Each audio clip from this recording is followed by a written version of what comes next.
kids all like David, even thinking about Kody and Robyn. Are you tired of watching reality stars pretend everything's fine when it's clearly not? If you want the real, no BS truth about what's actually happening with Janelle, Kody, and Robyn, this one's for you. Spoiler, Janelle's done playing nice, and it's glorious. We've got so much to dive into today, so let's not waste any time. Let's jump straight into it. Hey everyone, what's up?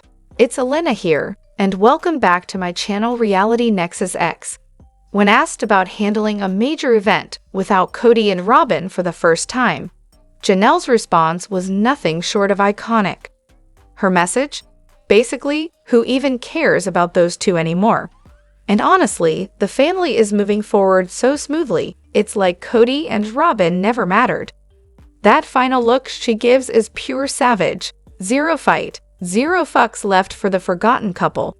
It's meme-worthy. Could we get that on a t-shirt? Actually, she already sells one that says, "Blame yourself if I don't love you." Perfect. Janelle is the no-nonsense icon, shockingly blunt and proud of it. She's moved on from the dysfunctional four-wife chaos and Kody's drama, focusing on her future and her goals. She's had careers and kept her opinions private while trapped in that mess, but now she's done playing that game. Watching Kody's attempts to blame everyone but himself and still cling to the other wife excuse is almost comical. His narcissism is thick, and his sad, ragged hairdo is like a separate show altogether. Meanwhile, Janelle and Christine occupy Kody and Robyn's thoughts far more than the other way around. They live rent-free in their heads, and that's just poetic justice. Kody's endless complaints about persecution, constant self-praise, obsession with appearance, and exaggerated claims of wealth paint a revealing picture. The reality? Real wealth? Not so much. Politics aside, the overall mood is bleak with major losses looming for healthcare, Social Security, Medicare, and even gay marriage. It's no wonder many prefer to avoid the news. Back to Janelle. She's the embodiment of cool, calm, and zero fucks given.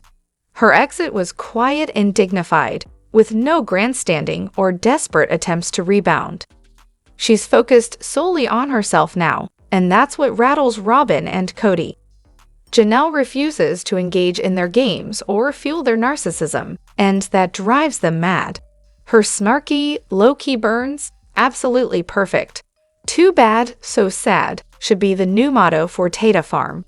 Kody's ego must be shattered because narcissists hate being ignored. Janelle is thriving, fearless, powerful, and owning every moment. She's taken back control, perfected her side eye, and made it crystal clear. She's done with Kody's circus, and honestly, she deserves every bit of respect for that. It's official. I cannot watch Kody and Robyn on screen anymore. They just spill nonsense from their lips. It's all lies, so it's not even worth listening to. I wonder how they have the nerve to show themselves on screen, given how reviled they are. Then I remember that Kody craves attention and Robyn has a spending problem. But really, if the show is going to center on Robyn and Kody, I can't watch anymore. I fast forward through their parts in every episode, and that's like 70% of each show. Please give the viewers what they want: Janelle, Christine, and a little bit of Mary. Janelle and Christine's kids, and if there's 10 minutes left, show clips of Kody and Robyn lying in their interviews, followed by video proof that they're not telling the truth. That would be great, thanks. I hate the outdoor staged conversations. That's not their daily life, and not what the show started for. It's basically one of the easiest jobs in the world. They are paid to share their lives, not manufacture these ridiculous boring scenes that do not happen. All their conversations have to be outside, because Robyn won't let them film in their hoarder house. How does everyone know she's a hoarder? Don't they have cooks and housekeepers? Some time ago, they sold the McMansion house, and the listing had many pictures of trinkets, wall decorations, plates, bowls, and stuffed closets. That was not shown on the program. They bought that house furnished, so I've often wondered if the things left for staging were from the original owners. The staged outdoor conversations are old and fake. Robyn pretends to be dumb in every conversation. Both look like they're freezing. It's a joke. They need a new plot line. When watching those scenes, it feels like a soap opera. The angles, the zoom-ins on faces, the pauses between lines, the intense eye contact, the story that never moves forward. I thoroughly laughed at her falling off that ATV. I know it's petty, but I enjoyed every replay of it. I'm happy to follow the show, but not help Kody and Robyn's ratings by watching it. If there's a clip I want, I look for it online. After seeing the house they bought, it kind of did it for me. As long as people watch the show, they will keep it on. That's why I stopped watching. It was more of a hate watch last season, and fun to engage with others about it, but I can't anymore. Reports say viewership is down this season, and Sister Wives has dropped from second to third most watched TLC show behind 90 Day. If more people stop watching, maybe production will finally change it up, though I'm not holding my breath. I keep watching for the ones who left, but they're giving me very little of those three. I had stopped watching during coronavirus because Josh became obnoxious. I tuned back in when they started leaving, but I don't think I'll make it much longer. I saw a conservative estimate that Kody and Robyn spent over $2 million more on themselves than the other wives. I want TLC to start calling Kody and Robyn on all their lies. Someone suggested bringing in producers who know how to show clips of evidence alongside the lies. That would be fun to watch. It would be great to see them confronted with discrepancies and squirm. They have 2 minors and don't need the big house that Robyn put no money into, while others get nothing. The other wives should get some share of the recent sale. There is footage of how the family's finances work, and that they are wives. Couldn't that be used in court? The kids of the other wives deserve a share if something happens to Kody. Robyn and Kody should be one person legally since she gets it if he dies. I couldn't care less about watching them as people, but I want to see them live as financially worried and unsettled as the women who actually worked to give them their lifestyle. I keep watching to see some effort from the 3 who left or a reasonable explanation from Robyn and Kody about the house and money. The footage often shows contradictions and lies. I want to see those exposed. Robyn has many contradictions, like pretending to be a daredevil on ATVs, but then saying she's scared of them. She said she doesn't want to live among trees because of trauma, but then bought a house surrounded by trees. Her lies and manipulations are all over the show. Kody keeps moving goalposts and messaging Robyn about the failures of the other wives, which manipulates her. The show needs a real sit-down reunion with hard questions and old clips to refute lies, with no easy confessionals. Without Kody and Robyn, the show would likely be boring. They drive most of the conflict. Even the other wives' storylines revolve around them.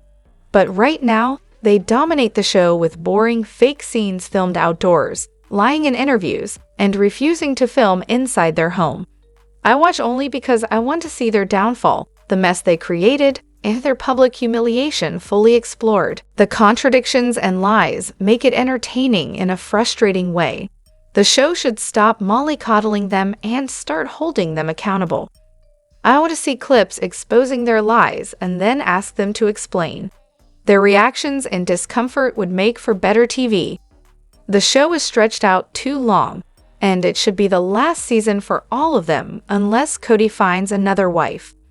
The current scenes with fake conversations and staged outdoor talks are painful to watch. Overall, they are disturbed people being exhibited for money. Their narcissism and greed led them to want to be on TV, and that's what's taking them down now. The show paints them as villains, and everyone else in white. It's getting unwatchable. I no longer watch Kody and Robyn. I prefer to watch Janelle or Mary's scenes instead. They seem more authentic and fun. Has Robyn ever mentioned Isabel's surgery? Isabel's life-changing surgery is one of the most consequential events in any of the children's lives. As someone who claims to have encouraged Kody's relationship with his kids, you'd think Robyn would have encouraged him to be there for his daughter. especially since not wanting to be away from Ari and Sol was Kody's main excuse. Has she ever mentioned it at all? Similarly, has Robyn ever explained why she didn't invite Savannah to the Christmas celebration at her house when Isabel and Truly were there? Regarding Isabel's surgery, there are many low-contact ways to help with recovery, bringing groceries, cooking meals to drop off, running errands, or watching Truly for an extended time. As someone who presents herself as a model plural wife, one would hope these kinds of support happened, but it seems unlikely given the circumstances. Underage Truly couldn't stay at her own father's house. Did they even help check Christine's mail? The biggest disappointment is that Kody and Robyn didn't contribute financially to the costs. Christine was raising money via social media for the surgery, while Robyn's house was full of decorative items. If they truly cared about family, how did they show it? Kody should have had a legal and moral obligation to do what was best for Isabel, but he failed.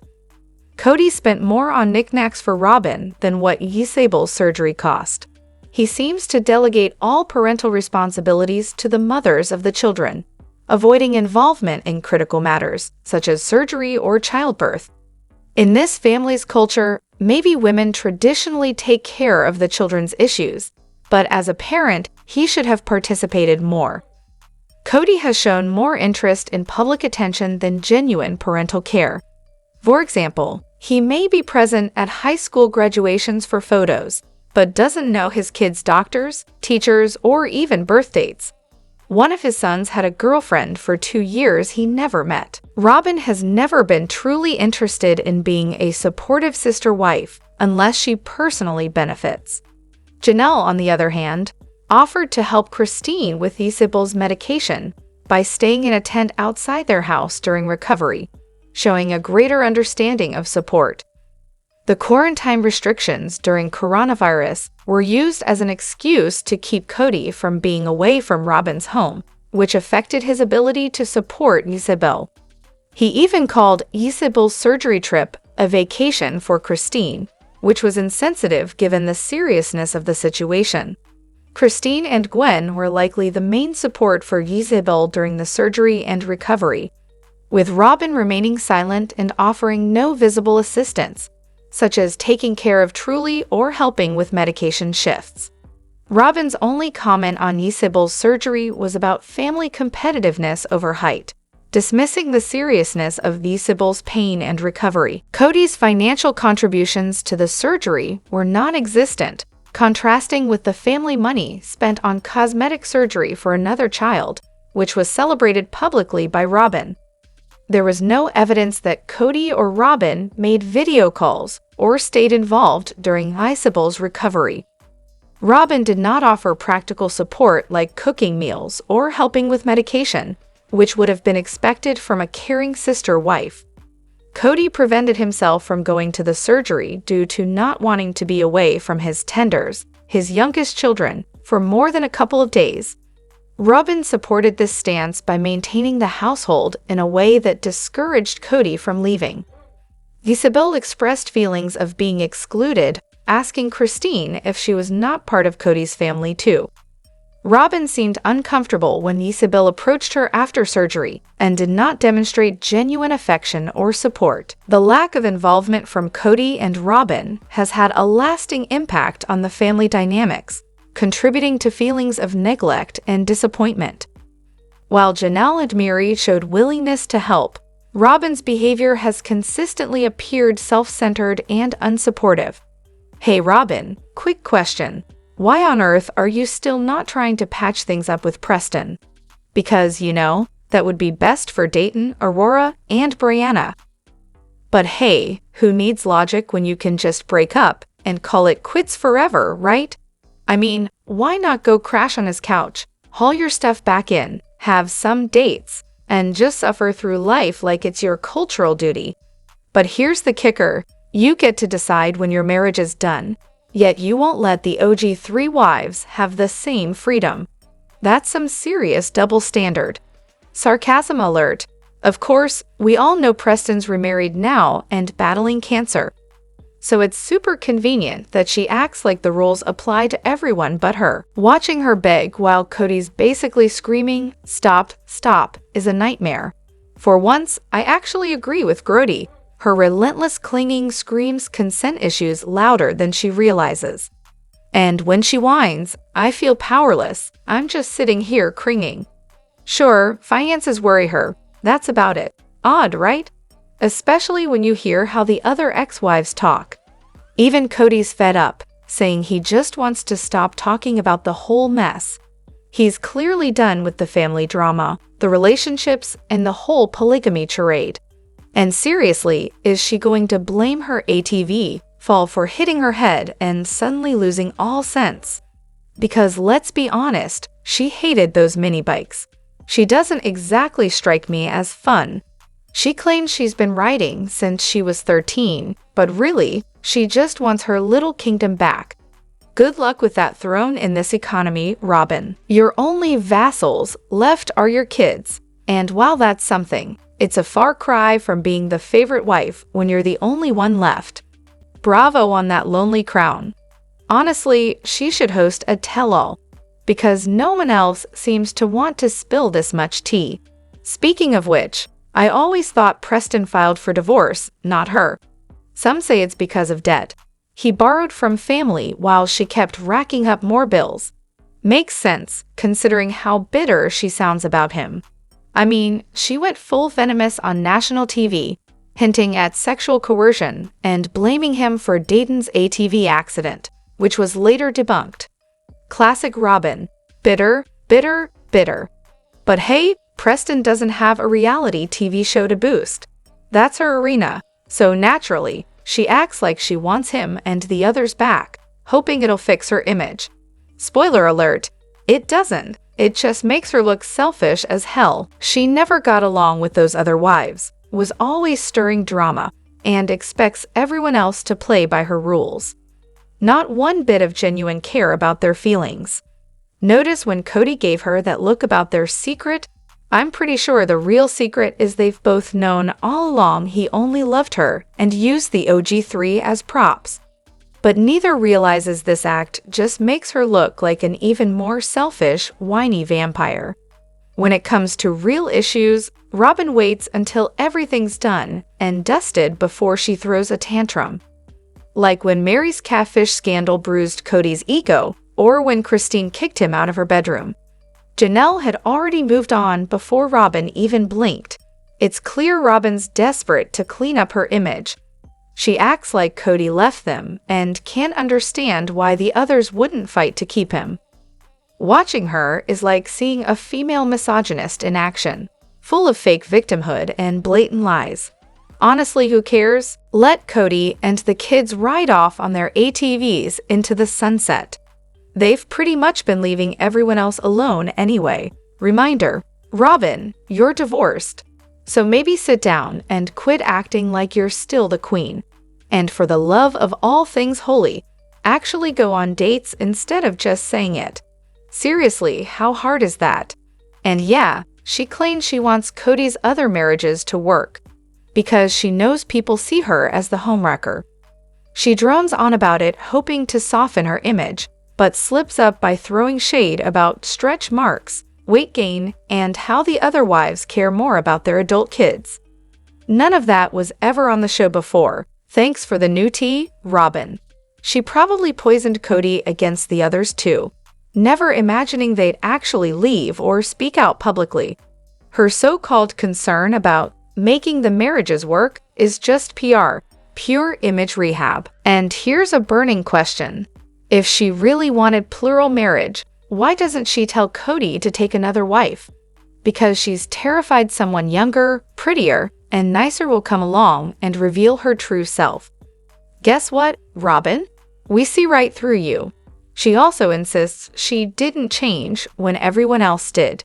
Yeah, okay, Robyn. Keep telling yourself that. The whole big picture spiel is just to keep her role as the pretty legal wife. Without it, she'd have to admit she's the homewrecker everyone claims she is. She clings to this narrative desperately, but it's all a joke. They think the public will buy her fake desire for the marriages to work, and suddenly stop mocking her eyebrows or calling her out. Spoiler, nope. No amount of sob stories can save that train wreck. Robyn seriously needs a hobby besides crying and falling off ATVs. Maybe crocheting. It's less dangerous and way more productive. At this point, with 16 people out of her inner circle and Kody basically checked out, she's stuck wanting it all. The money, the power, the expert wife status, and that legal ring. But her church? They see Kody as a total failure. Her family? Same deal, minus the cash. She doesn't even believe in the faith anymore. She's basically in this for the image, not the religion. Otherwise, she'd be showing up at the church instead of just talking about it. And let's be real, she's been pushing for Kody to be monogamous with her in recent seasons, not plural. So all this surprise about Janelle leaving after years of minimal contact? Come on, at the end of the day, she didn't file for divorce. Preston did. And if I were him, I'd sue after that national TV smear campaign. No wonder she's still bitter. So yeah, Robyn Sava is one big exhausting mess of self-delusion, fake victimhood, and image rehab attempts that everyone can see right through. Let me know what you think in the comments. Don't forget to hit that like button and subscribe to my channel. I'll see you in the next video. Take care and much love to you all.